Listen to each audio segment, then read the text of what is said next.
കോഴ്സിന്റെ അലൂമിനികളുടെ കൂട്ടത്തില് നിങ്ങളുടെ മുമ്പിൽ വയ്ക്കാവുന്ന ഏറ്റവും നല്ല റോൾ മോഡൽ എന്നുള്ള നിലയ്ക്കാണ് ഇന്ന് ഞങ്ങൾ രാജീവിനെ നിങ്ങളുടെ മുമ്പിൽ അവതരിപ്പിക്കുന്നത്.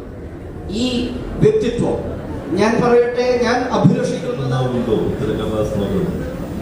നമ്മൾ എഴുതിയിരിക്കുന്നത് ശരിയാണ്, എന്നാൽ അവർ എഴുതുന്നത് പോലെയാണ് എന്ന് കൂടി തോന്നിയാൽ അതൊക്കെ ആയിരിക്കും എനിക്ക് ഒന്നാം സ്ഥാനം അന്ന് മലയാളത്തിൽ തന്നെ. അപ്പോൾ എന്നോട് ചോദിച്ചു ക്ലാസ്സിൽ കയറാതിരിക്കുന്നത് ശരിയാണോ? ഞാൻ പറഞ്ഞു ക്രൈസ്റ്റിൽ തന്നെ ഞങ്ങൾ വന്നു. ആദ്യം ഡിഗ്രി ക്രൈസ്റ്റ്. അപ്പോൾ എൻ്റെ ഇംഗ്ലീഷ് അധ്യാപകൻ പ്രശസ്തനായ മലയാള കവി സച്ചിദാനന്ദനാണ്. മലയാള കവിയാണെങ്കിലും അദ്ദേഹം ഇംഗ്ലീഷ് മാത്രമേ ക്ലാസ്സിൽ പറയുള്ളൂ. ഞങ്ങൾക്ക് മലയാളം മതിയെന്ന് തോന്നുന്നത്. അപ്പോൾ ഞങ്ങൾ മാഷെ കവിതയല്ലേ എഴുതുന്നത്, എപ്പോഴെങ്കിലും ഒരു മലയാളം പറഞ്ഞു. അപ്പോൾ അദ്ദേഹം ഒരു മലയാളം പറഞ്ഞു. ഞങ്ങൾ പറഞ്ഞു ഇംഗ്ലീഷ് മതി. കാരണം അതിൻ്റെ അർത്ഥം അറിയാൻ ശബ്ദധാരാവലി നോക്കാം. സത്യാനന്ദ മാഷ് ഒരു കവിതയിൽ എഴുതിയിരുന്നു, ക്ലാസ് മുറികളിൽ ഇരുന്നുവാൻ വന്നവർ ഭാഗ്യവാന്മാർ.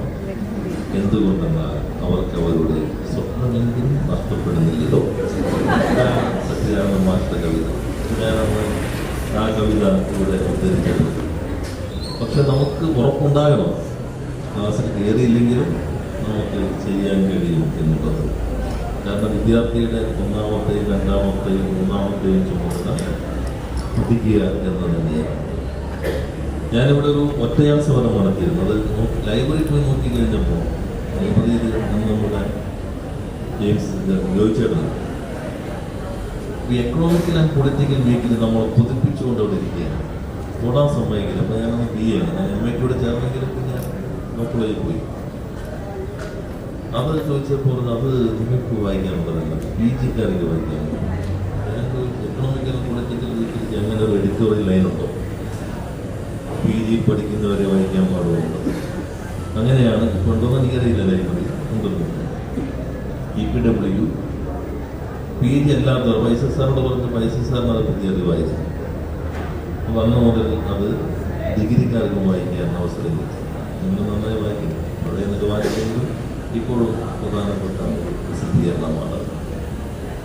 ഞാൻ ഇവിടെ ജോർജ് സാർ അദ്ദേഹത്തിൻ്റെ ശിഷ്യൻ കൂടിയായതുകൊണ്ട് ഏറെ വാത്സല്യത്തോട് എന്നെ ഓർത്തതിനും ബഹുമാനായ പ്രിൻസിപ്പൽ പറഞ്ഞ നല്ല വാക്കുകൾക്കും മുൻപിൽ ഞാൻ ശിരസ് കുനിക്കുകയാണ്. പാർലമെന്റിൽ പ്രസംഗിക്കുമ്പോൾ ഞാൻ ഐക്യരാഷ്ട്രസഭയുടെ ജനറൽ അസംബ്ലിയിൽ ഇന്ത്യക്ക് വേണ്ടി പ്രസംഗിക്കുമ്പോൾ എനിക്ക് പ്രസംഗിക്കാൻ കരുത്ത് കിട്ടിയത് സെന്റ് പോൾസിന്റെ ക്ലാസ് മുറികളിൽ നടത്തിയ പ്രസംഗം തന്നെ.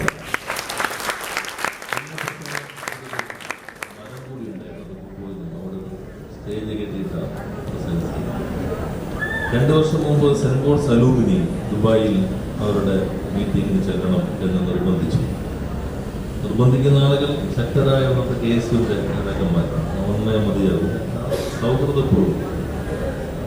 ഞാൻ ചെന്ന് പ്രസംഗമെല്ലാം കഴിഞ്ഞ് ഞങ്ങളിങ്ങനെ ഭക്ഷണം കഴിച്ചിരിക്കുന്നവർ അന്ന് ഞാൻ പ്രസംഗിച്ച കാര്യങ്ങളെല്ലാം അവർ പറയുകയുണ്ടായിരുന്നു.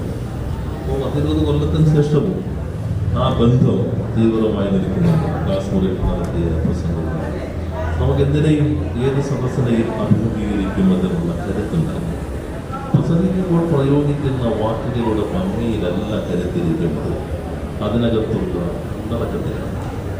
നമുക്ക് ഒരു പ്രസംഗത്തിലൂടെ ഒരു സന്ദേശം നൽകാൻ കഴിയും. അതുകൊണ്ടാണ് ഞാൻ ഇവിടെ വെച്ച് അവസാനിപ്പിച്ച് നിങ്ങൾ കരുതും എല്ലാവരും സന്തോഷത്തോടുകൂടി പോകും. നാളെ മുതൽ ടീച്ചർമാർ വരുമ്പോൾ നിങ്ങൾ പാടും ക്ലാസ് മുറിയിൽ ഇത് മുടങ്ങുന്നവർ ഭാഗ്യവാന്മാർ. ഈ പാട്ടിന്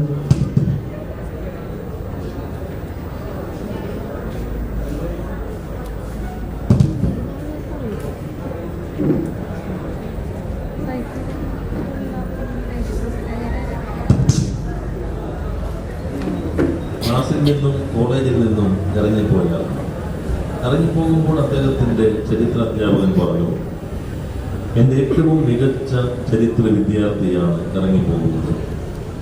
പക്ഷെ ഞാൻ ദുഃഖിക്കുന്നില്ല. അദ്ദേഹം ചരിത്രം പഠിക്കേണ്ടവരല്ല, ചരിത്രം സൃഷ്ടിക്കേണ്ടവരാണ്.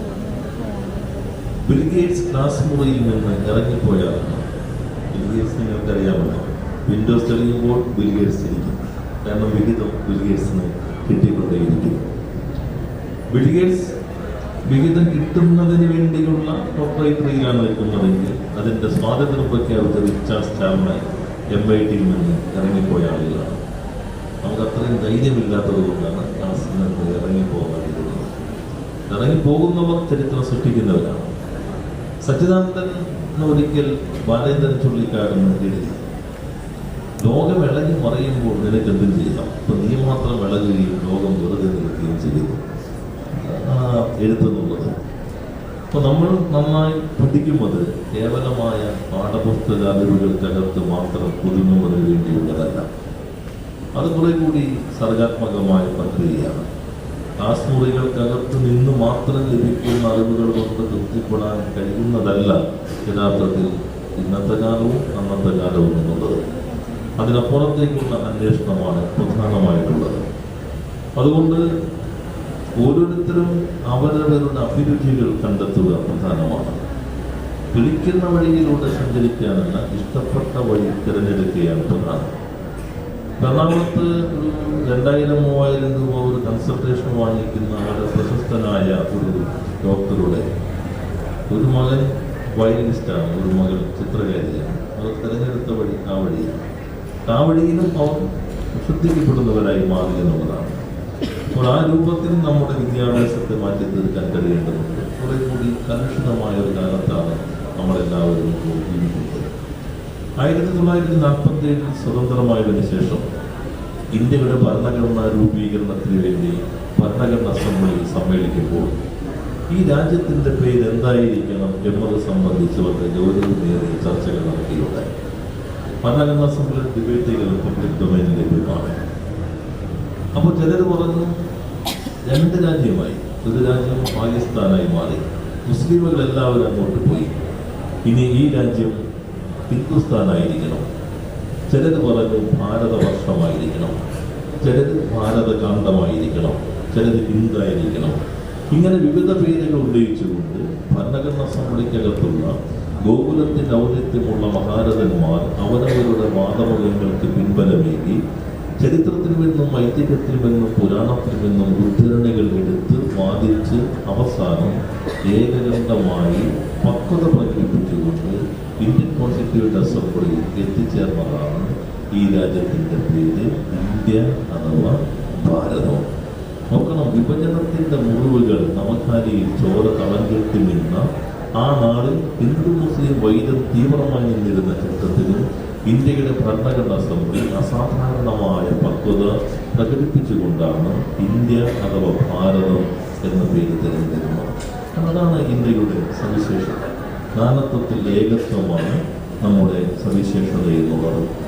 രാമായണത്തിൽ വനവാസമനുഷ്ഠിക്കുന്ന രാമനെ കാണാൻ രാമന്റെ പാതുകങ്ങൾ പൂജിച്ചുകൊണ്ട് ഭരണം നടത്തുന്ന ഭരതൻ ചെല്ലുമ്പോൾ രാമൻ ചോദിക്കുന്ന ആദ്യത്തെ ചോദ്യം എന്നുള്ളത്, അല്ലയോ അനുജ ഭരത, ചാർവാകന്മാരുടെ ക്ഷേമൈശ്വര്യങ്ങൾ നീ പ്രത്യേകം ശ്രദ്ധിക്കുന്നില്ലേ? ചാർവാകന്മാർ അടുത്ത ഭൗതികവാദികളാണ്, ദൈവമേ ഇല്ല എന്ന് വിശ്വസിക്കുന്നവരാണ് ചാർവാകന്മാർ. അപ്പോൾ വാൽമീകി രാമായണത്തിൽ പറയുന്നത് അങ്ങനെ വിശ്വസിക്കുന്നവരുടെ ക്ഷേമം പോലും ഒന്നാമത് അന്വേഷിക്കണം എന്നുള്ള ആ സംസ്കൃതിയാണ് നമ്മുടെ രാജ്യത്തുള്ളത്. അത് കുറഞ്ഞുകൊണ്ടിരിക്കുമ്പോൾ ക്യാമ്പസുകൾക്കകത്ത് വിശാലമായ ഒരു മതനിരപേക്ഷ സ്വഭാവവും ഉള്ളടക്കവും സൃഷ്ടിക്കാൻ പ്രധാനമാണ്. എന്ത് കഴിക്കുന്നു എന്നുള്ളതല്ല, എന്തെങ്കിലും കഴിക്കുന്നുണ്ടോ എന്നാണ് ഭരണകൂടം അന്വേഷിക്കേണ്ടത്. കാരണം 44% കുട്ടികൾ പോഷകാഹാരക്കുറവുള്ള രാജ്യമാണ് ഇന്ത്യ.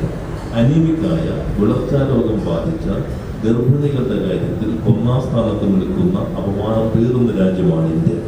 അവിടെ ഗവൺമെന്റ് ശ്രദ്ധിക്കേണ്ടത് ജനങ്ങൾ എന്തെങ്കിലും കഴിക്കുന്നുണ്ടോ, അല്ലാതെ ഇന്നത് കഴിക്കണം.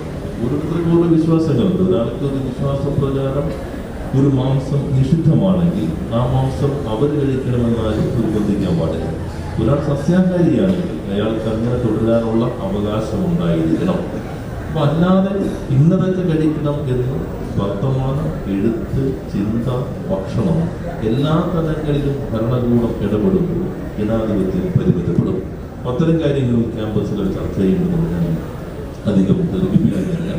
ഇവിടെ മാഗസിൻ പ്രകാശനം ചെയ്യപ്പെടുന്നുണ്ട് എന്ന് ഞാൻ ഓർക്കുന്നു. അന്ന് മാഗസിൻ എഡിറ്ററോടൊപ്പം ഞങ്ങളുടെ കാലത്ത് മാഗസിൻ തയ്യാറാക്കാൻ പലരിടത്തും ഞാൻ പോവുകയുണ്ടായി. അങ്ങനെ കുറേ ഫോട്ടോസ് ഞാൻ എടുത്തിട്ട് ഫോട്ടോ ഫീച്ചർ ഉണ്ടായിരുന്നു.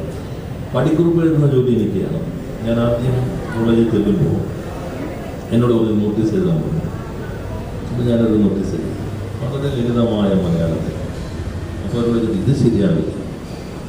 ഞങ്ങൾക്ക് വളരെ ലളിതമാണ്, അത് നമുക്ക് ശരിയാവില്ല, നമുക്ക് വേറെ എഴുതാൻ പോകും. അപ്പോൾ ഞാൻ എഴുതി നിക്കാരോഗ്യയുടെ നിലവിളികൾ. ഇത് മതി. ലളിതമായിട്ടല്ല എഴുതേണ്ടത് നമുക്കത് മനസ്സിലായി. നമുക്ക് കൂടുതൽ അറിവുണ്ടാകുമ്പോൾ എഴുതുന്നതെല്ലാം ലളിതമാകും. അന്നത്തെ ഒരു അടിക്കുറിപ്പ് എനിക്ക് ഓർമ്മയുണ്ട്. ഞങ്ങൾ പല ചിത്രം കഴിഞ്ഞിട്ട് ചിത്രം ഐസസാറിന് മുറിയാണ് പ്രിൻസിപ്പൾ. അപ്പോൾ ഞാൻ അതിനിടയിൽ എഴുതി ഇവിടെയെല്ലാം നിശബ്ദമാകുന്നു. കാരണം എല്ലാവരും ബഹളം കൂട്ടിയായിരിക്കും പക്ഷെ അവിടെ എത്തുമ്പോൾ പെട്ടെന്ന് നിശബ്ദമാകും. സാർ എപ്പോഴും വേണമെങ്കിലും പുറത്തേക്ക് ഇറങ്ങാം. അപ്പോൾ അതിനിടയ്ക്ക് ഞാനിട്ട് ഇപ്പോൾ ഓർക്കുന്നുണ്ട് ഇവിടെയെല്ലാം നിശബ്ദമാകും. അപ്പോൾ സാർ ചോദിച്ചു താനോട് തെറ്റത്? ഞാൻ തന്നെയാണ് സാർ. എനിക്കറിയാം, താനോ അത് ചെയ്യുമ്പോൾ അറിയാം. ഞാൻ ഓർക്കുന്നു അവസാനിപ്പിക്കുമ്പോൾ ഇവിടെ നേരത്തെ ചൂണ്ടിക്കാട്ടിയതുപോലെ പാർലമെന്റിന്റെ ടൈം കഴിഞ്ഞ് തിരിച്ചെത്തിയപ്പോൾ സുഹൃത്ത് വലയം നൽകിയ യാത്രയിൽ പങ്കെടുക്കാൻ BTHന്റെ സ്കൂളിലേക്ക് ചെന്നപ്പോൾ ആൾക്കൂട്ടത്തിന്റെ ഒന്നാമത്തെ വരിയിൽ ഒന്നാമത്തെ സീറ്റിൽ ഇരുന്നത് ഐസക് സാറായിരുന്നു. അന്ന് ഐസക് സാറിനെ ഞാൻ വ്യക്തിപരമായി വിളിക്കുകയോ